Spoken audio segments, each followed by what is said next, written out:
মোৰ লৈ তেওঁলোকে ভয় কৰিছে, গোটেই বিজেপি ইক'চিষ্টেম মোক লৈ ইমান ভয় কৰিছে, মই অবাক। আৰু মই তেওঁলোকক ক'বলৈ বিচাৰোঁ যে মোক ভয় কৰিব নালাগে, অসমৰ জনসাধাৰণক ভয় কৰক। অসমৰ জনসাধাৰণ আপোনালোকৰ ব্যৱহাৰ ভাল পোৱা নাই। মই এলিজাবেথৰ বিৰুদ্ধে SIT গঠন কৰিব খোজা নাই, আমি জানিবৰ কাৰণে। যদি এনেই টুইটাৰত কৈ থাকিলেতো খবৰবিলাক গম নাপাম।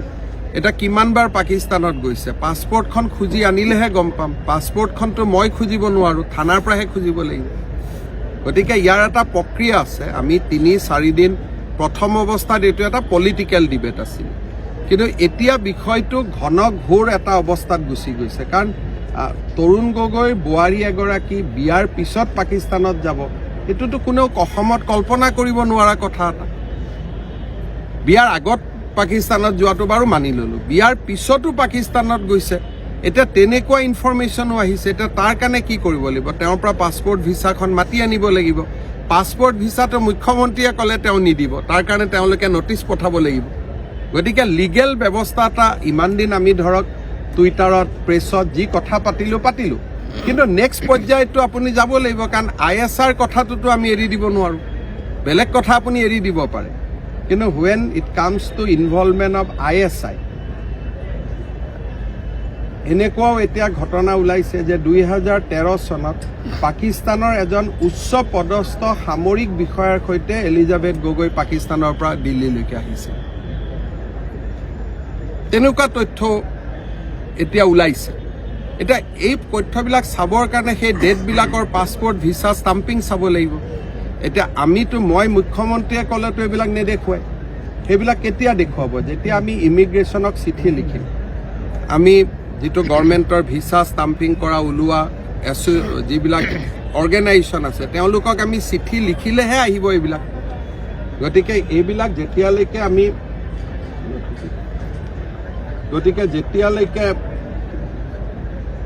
যেতিয়ালৈকে এই চিঠি পত্ৰবিলাক আমি সংগ্ৰহ কৰিব নোৱাৰোঁ অফিচিয়েলি, আপোনালোককতো মই কৈ থাকিলে আজিয়ে 2খন ফটো লগাই, এখন ফটো বেলেগ, এখন ফটো বেলেগ। কিছুমান মানুহ এক্টিভ হৈছে, 2খন ফটোৱে পাকিস্তানৰে। এতিয়া এম্বেচিৰ 2টা ৰুমতো হ'ব পাৰে। এতিয়া মানুহৰ এই যে এটা সহানুভূতি দেখুওৱা এটা চক্ৰ আছে। MP জনেতো কোৱা নাই মই যোৱা নাই বুলি, তেওঁ কৈছে মই গৈছোঁ।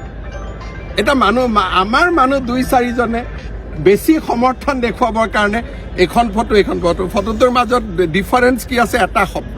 লেকচাৰ চিৰিজ বুলি এখনত শব্দটো আছে, এখনত নাই। কিন্তু এম্বেচিত যোৱাটোতো তাত কোনেও ডিনাই কৰা নাই। গতিকে এই যে সহানুভূতিশীল চক্ৰটো আছে, তেওঁলোককো আমিতো কাগজ পত্ৰ দি বুজাব লাগিব ন, যে চক এইখন ভিছাৰ কপি, এইখন পাছপৰ্টৰ কপি, এইটো ষ্টাম্প হয়। সেই খবৰখিনি লিগেলি আনিবৰ কাৰণে এতিয়া আমি কেছ এটা যদি ৰেজিষ্টাৰ নকৰোঁ, আমি লিগেলি আনিব নোৱাৰোঁ। সেইকাৰণে কালি গোটেই বিষয়টো কেবিনেটত চিৰিয়াছলি আমি আলোচনা কৰিম। অসমৰ জনসাধাৰণ আপোনালোকৰ ব্যক্তিত্ব ভাল পোৱা নাই। অসমৰ জনসাধাৰণ আপোনালোকৰ কামখিনি, কথাখিনি ভাল পোৱা নাই। অসমৰ জনসাধাৰণক সন্মান কৰক। অসমৰ জনসাধাৰণৰ বিবেক সন্মান কৰক, বিবেক শক্তিটো সন্মান কৰক। আজি যি ফেচবুক, টুইটাৰ লৈ তেওঁলোকে বিভিন্ন ধৰণৰ যিখিনি অভিযোগ দাঙি ধৰিছে, সেই গোটেই ফেচবুক, টুইটাৰ আজি ৰাজহুৱা, একোতো লুকাই ৰখা নাই, চব গোপন, এটাও কথা গোপন নহয়, চব ৰাজহুৱা কথাখিনি আছে। এই একে ফেচবুক, টুইটাৰ অসমৰ জনসাধাৰণেও চাব পাৰে। মই অসমৰ জনসাধাৰণক আজি নিজৰ ফেচবুক যোগেদি গোটেইখিনি কথা মই স্পষ্ট কৰি দিছোঁৱে। তো এই ক্ষেত্ৰত যি ধৰণৰ তেওঁলোকৰ যি অপপ্ৰচাৰ চলাই আছে, সেইটোৱে তেওঁলোকৰ বৰ্তমান বিজেপি চৰকাৰৰ দুৰ্বলতা প্ৰমাণ কৰে। তেওঁলোকৰ মনৰ ভিতৰত অস্থিৰতাটো প্ৰমাণ কৰে। হ'ব পাৰে ক'ৰবাত তেওঁলোকৰ ভিতৰত যে সাংগঠনিক সাল সলনি হৈ আছে, সেয়া লৈ মুখ্যমন্ত্ৰী চিন্তিত। তেওঁলোকৰ বিজেপি দলৰ ভিতৰত যিমান তেওঁলোকৰ আগতে দখল আছিল, আজি তাৰিখত সেই দখলটো সমান সহকাৰে নাই, বিশেষকৈ ঝাৰখণ্ডৰ নিৰ্বাচনৰ পিছত। সেইকাৰণে দেখিলে আপোনালোকে যে ঝাৰখণ্ডৰ পিছত দিল্লীতো তেওঁলোকক বেছি ব্যৱহাৰ কৰা নাছিল। আৰু অস্থিৰ হোৱা কাৰণ আৰু এটা আছে, যে যেতিয়াৰ পৰা তেওঁ বিচৰা নাছিলে কিন্তু যেতিয়াৰ পৰা অবৈধ কলা খনন অলপ তেওঁলোকে স্থগিত কৰিবলৈ হ'ল বহুত কোটি কোটি টকা তেওঁৰ দলৰ ক্ষতি হৈছে, লোকচান হৈছে, হাজাৰ হাজাৰ কোটি টকা।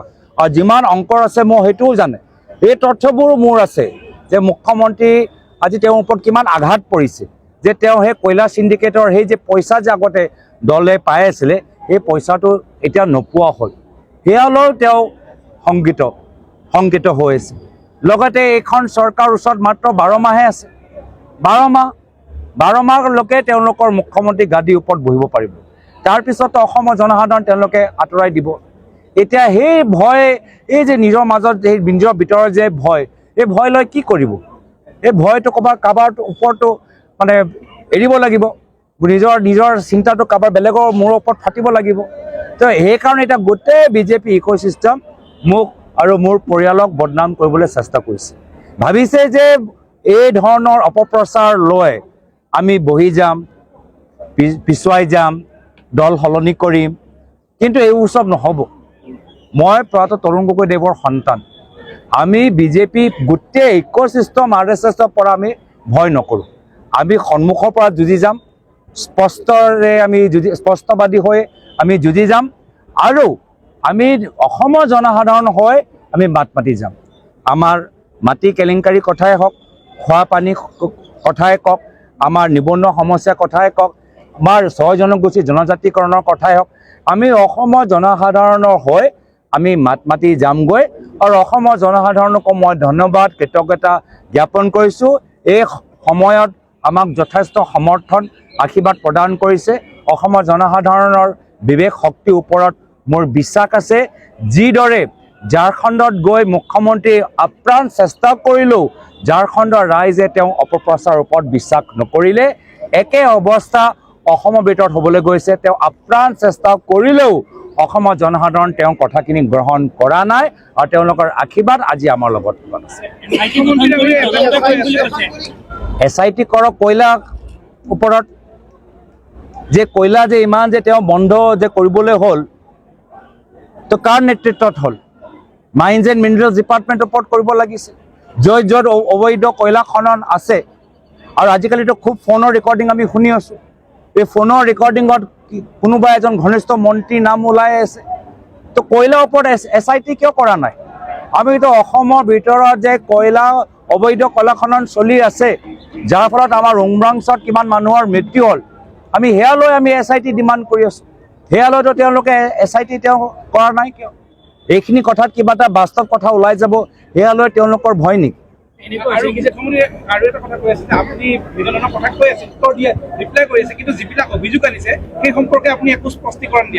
মানে মুখ্যমন্ত্ৰীক মাত্ৰ প্ৰশ্নই সুধি আছে, কিন্তু আমি ইমান বছৰৰ পৰা যে তেওঁক যে প্ৰশ্ন সুধি আছোঁ, এটাও প্ৰশ্ন উত্তৰ দিয়া নাই। এতিয়া মনোজ চৌহানজী তেওঁক গুৰুত্বপূৰ্ণ প্ৰশ্ন উত্থাপন কৰিলে ডুবাই আৰু ছিংগাপুৰলৈ, সেই প্ৰশ্নটো উত্তৰ দিয়া নাই। আমি যে স্মাৰ্ট মিটাৰৰ ওপৰত প্ৰশ্ন সোধোঁ, এইটো প্ৰশ্নৰ উত্তৰ তেওঁ নিদিয়ে। মুখ্যমন্ত্ৰী খালি প্ৰশ্ন সুধি থাকিব নে নিজে তেওঁক সোধা প্ৰশ্নৰ উত্তৰ দিব? এটাও তেওঁ সোধা প্ৰশ্নৰ উত্তৰ দিছে নেকি? আজি কলিয়াবৰত এটা কেছ চলি আছে, সেই এটা প্ৰশ্ন তাৰো উত্তৰ দিয়া নাই। তেওঁ PPE কথা উল্লেখ কৰিলে, কিছুমান কথাটো আপোনালোকে নিজৰ সাংবাদিকসকলে উল্লেখ কৰিছে, এটাও প্ৰশ্ন উত্তৰ তেওঁ দিছে নেকি? তো মই মুখ্যমন্ত্ৰীক কৈছোঁ যে আপুনি মুখ্যমন্ত্ৰী, প্ৰশ্ন সোধাও অধিকাৰ আছে, উত্তৰ দিয়াও অধিকাৰ আছে। যিদিনা মুখ্যমন্ত্ৰী জনসাধাৰণৰ সোধা প্ৰশ্নৰ উত্তৰ দিবলৈ আৰম্ভ কৰিব, সেইদিনা ময়ো তেওঁৰ প্ৰশ্নৰ উত্তৰ দিম।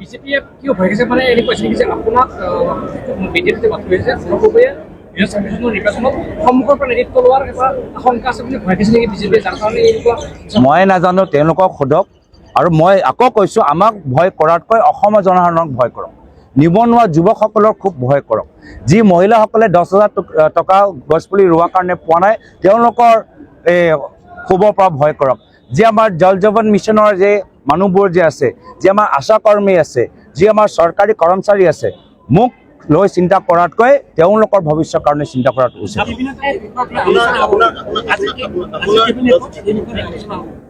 মই কৈছোঁ কেবিনেটৰ ভিতৰত 6 জনগোষ্ঠী জনজাতিকৰণ কেতিয়া হ'ব তাৰ ওপৰত আলোচনা হ'ব লাগে। কেবিনেটৰ ভিতৰত আজি যে আমাৰ কাৰ্বি আংলঙত বিঘাই বিঘাই মাটি আজি আমি জংঘলবোৰ হেৰাই পেলাইছোঁ, তাৰ ওপৰত হ'ব লাগে।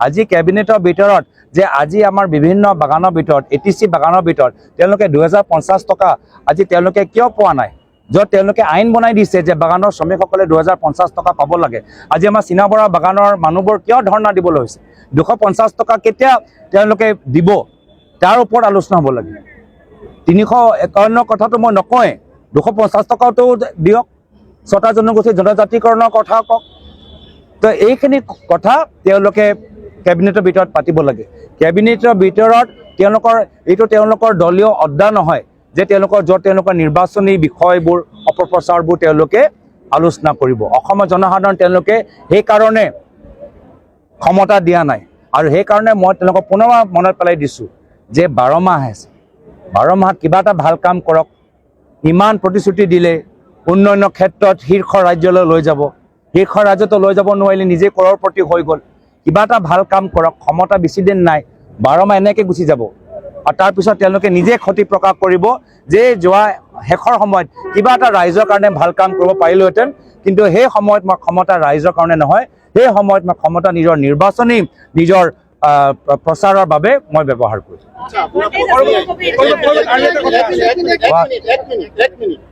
এক ছেকেণ্ড মই যেতিয়া আপুনি ক'বনে মই কম কাক দিব লাগে কোৱা এডভান্টেজ আছে মোৰ বাবে এতিয়া ৰাষ্ট্ৰপতি কিছুমান বিমান কৰি দিয়া হৈছে বা 25 কোটি টকা ব্যয় কৰিছে তেওঁলোকে ঝুমুৰ নৃত্য আয়োজন কৰা হৈছে য'ত 25 কোটি টকা খৰচ হ'ব ঝুমুৰ নৃত্যৰ বাবে চাওক ঝুমুৰ নৃত্য আৰু আমি বৃদ্ধি হোৱাটো ময়ো বিচাৰোঁ কিন্তু যিসকল ঝুমুৰ কৰিব তেওঁলোকৰ আইসকল যে বাগানত শ্ৰম কৰে তেওঁলোকৰ যদি 250 টকা যদি ATC বাগান আছে সেইটো পালে মই আৰু ভাল পালোঁ তেওঁলোকৰ যে সেই ল'ৰা ছোৱালী যে স্কলাৰশ্বিপ যে আজি বাগানৰ ল'ৰা ছোৱালী যে স্কলাৰশ্বিপ পাব লাগে আৰু স্কলাৰশ্বিপ যদি বৃদ্ধি কৰে সেই হোৱাটো মই বেছি ভাল পাওঁ ঝুমুৰটো ঠিকে আছে কিন্তু ঝুমুৰ কৰা সেই ঘৰৰ বাবে তেওঁলোকৰ চিন্তা কৰাটো হৈছে ISI লিংক থকা বুলি অভিযোগ আহিছে তেওঁ 12 বছৰ ইণ্ডিয়ান চিটিজেনশ্বিপ লোৱা নাই তেওঁ অভাৰচিজ ইণ্ডিয়ান চিটিজেনশ্বিপ লৈ আছে এই সন্দৰ্ভত কিবা ক'ব নেকি চাওক যদি আপোনালোকে অলপ ইতিহাসলৈ যায় আপোনালোকে দেখা পাব যে মধ্যপ্ৰদেশত মনোজজী য়াদৱ ধ্ৰুৱ সাক্সেনা মধ্যপ্ৰদেশত ISI এজেণ্ট ধৰা পৰিলে এই ISI এজেণ্ট ক'ত আছিলে বিজেপি দলত আছিলে বিজেপি IT চেলত আছিলে তো এতিয়ালৈকে ISI কংগ্ৰেছৰ ভিতৰত সোমাব পৰা নাই কিন্তু ISI বিজেপিৰ ভিতৰত সোমাই গৈছে তাৰ ওপৰত কিবা SIT হ'ল কুছ কেছ হোৱা উসমে कुछ हुआ डिस्ट्रिक्ट IT सेल और ही डिस्ट्रिक्ट मोटो अभियोग है तक तो धरिले मोटो अभियोग है कोनो वित्तीहीन अभियोग तक तो एंटी टेररिज्म स्क्वाड तक धरिसे अरेस्ट हल और तार पिছত एकु নাই এটা ISI কোনে স্বাগতম জনাইছিলে আজিৰ পৰা 10 বছৰ আগৰ কথাবোৰ পাতি আছে তো মুখ্যমন্ত্ৰীয়ে 10 বছৰ 12 বছৰ 13 বছৰ খাজি খুব ফেসবুক চাইছে 2016 চনত ISI পঠানকোটলৈ কোনে মাতিছিলে বিজেপি চৰকাৰে পঠানকোটলৈ ISI সোমাবলৈ অনুমতি কোনে দিলে 2016 চনত দেই মোৰ যে পাকিস্তানে দেখাই আছে 15 চনত এই ফটোবোৰ দেখাই আছে 16 চনত ISI সোমাবলৈ অনুমতি কোনে দিলে মোদী চৰকাৰে প্ৰধানমন্ত্ৰী বিৰিয়ানী খাবলৈ কেতিয়া গ'ল প্ৰধানমন্ত্ৰী বিৰিয়ানী খাবলৈ গৈছে 15 চনত তো তেওঁ বিৰিয়ানী খাবলৈ গ'ল তেতিয়াতো আপত্তি নাই তো সেইকাৰণে চক প্ৰশ্ন উত্তৰ এইবোৰ সব তৰ্কাতৰ্কি হৈ থাকিব এই ক্ষেত্ৰত অসমৰ জনসাধাৰণে ৰাজনীতিবিদসকলৰ পৰা বহুত আশা কৰে আৰু আমি এই ধৰণৰ লেটাৰা ৰাজনীতি কৰাতকৈ ভিত্তিহীন ৰাজনীতি কৰাতকৈ অসমৰ জনসাধাৰণক এটা নতুন অৰ্থনীতি এটা নতুন সামাজিক নীতি এটা নতুন শিক্ষা নীতি এটা নতুন স্বাস্থ্য নীতি আমি কেনেদৰে দিব পাৰোঁ হিয়া লৈ হৈছে আমাৰ মূল উদ্দেশ্য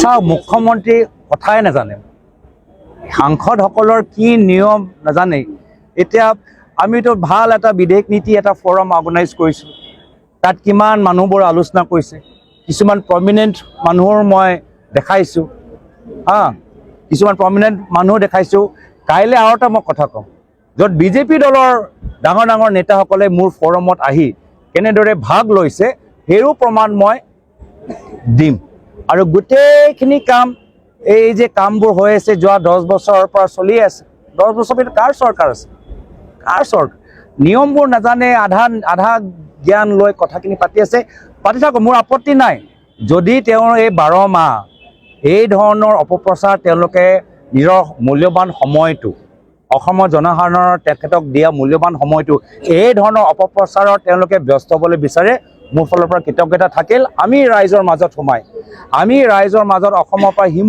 ইমূৰলৈ আমি যাত্ৰা কৰি ৰাইজৰ হৈ আমি মাত মাতি থাকিম ৰাইজৰ সমস্যাবোৰ আমি উত্থাপন কৰি যাম লাষ্ট মুখ্যমন্ত্ৰী ডাঙৰীয়াৰ কৰিছে আপোনাৰ কৰিছে ৰাইজেও নিজা নিজিকে হয় মন্তব্য লিখি আছে শেহতীয়াকে মুখ্যমন্ত্ৰীগৰাকীয়ে কৈছে যে আপুনি ক'ৰবাত ফচি গ'ল নেকি তেনেধৰণৰ দিছে মানে আপোনাৰ আৰু আপোনাৰ পত্নী এলিজাবেথৰ মাজতে এটা ডিভিজনৰ ক'ৰবাত হেৰি কৰিছে নেকি ট্ৰাই কৰিছে আপুনি কেপত পৰি গৈছে ফচি গৈছে চাওক মইতো ক'লো মই টাইগাৰ জিন্দা হে চিনেমা চাইছোঁ হা তেওঁ কি ধৰণৰ চিনেমা চাইছে মই নাজানো মই সেই চিনেমা চাইছোঁ সেইকাৰণে মই ধেমালিত ক'লোঁ যে তাই যদি সঁচাকৈ তেতিয়া মই তেওঁক টাইপত দিছোঁ তাইৰ লগত বিয়া কৰি মই তাইক টাইপত ফচাই দিছোঁ মইতো সেই টাইগাৰ জিন্দা সেই চিনেমা চাই মই কৈছোঁ সেই হিচাপে তেওঁক মই অলপ প্ৰশংসাও কৰিলোঁ তেওঁ অলপ মোক বেয়া পাইছে যে কিয় মই ৰাজনীতিৰ পৰা আঁতৰত থাকোঁ তোমাৰ এইবোৰ চাবৰ কাৰণে মই সোমাই গৈছোঁ মই তেওঁক ভাল পোৱাৰ কাৰণে মই কৈছোঁ যে চোৱা তোমাৰ টাইগাৰ জিন্দা সেই নামটো লৈ মই তোমাক কটৰিনা কেফ মই সাজি দিছোঁ আৰু তাই মোক কৈছে আচ্ছা মই কটৰিনা কেফ মানে তুমি সলমান খান নেকি হা সেইকাৰণে মইতো টাইগাৰ জিন্দাহে চাইছোঁ তেওঁ কি চিনেমা চাই ক'ব পাৰি এইবোৰ চব ওলাইছে তেওঁহে জানে